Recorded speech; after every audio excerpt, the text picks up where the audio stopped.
Today we're going to go over the final way to graph. So the final way to graph, we've talked about how to graph using three ordered pairs. Choose three numbers for x. Usually it's best to do 0 and then a negative and a positive number.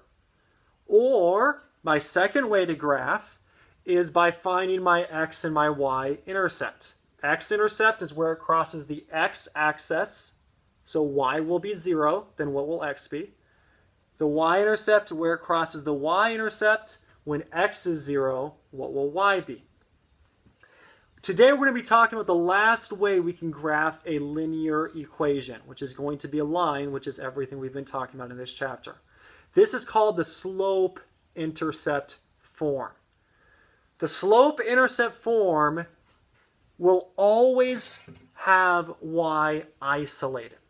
So in order to do the slope-intercept form, I have to have y by itself. So if y is not by itself, the very first step in doing the slope-intercept form is going to be to isolate y. Last time we talked about standard form. So standard form we talked about was if I have an equation like 3x plus 2y equals 6. This is a standard form equation because both x and y are on one side of an equation, and my constant, the number that does not have a variable, is on the other side.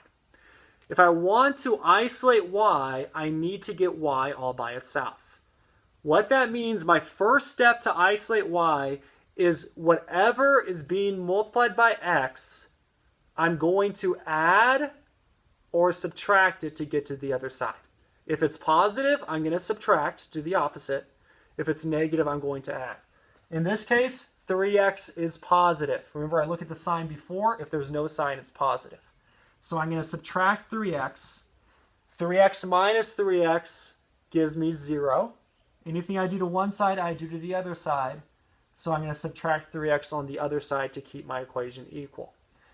So the first step is get x to the other side and whatever is being multiplied by x.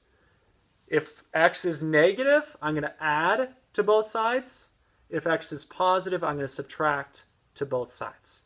The second step to isolate your y after moving x to the other side is to divide by whatever y is being multiplied by.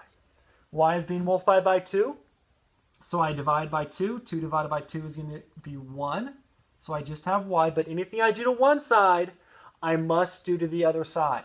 On the other side, I have to divide both of these by 2. 6 divided by 2 is 3. 3 divided by 2 gives me a fraction or a decimal, so I'm just going to leave it improper.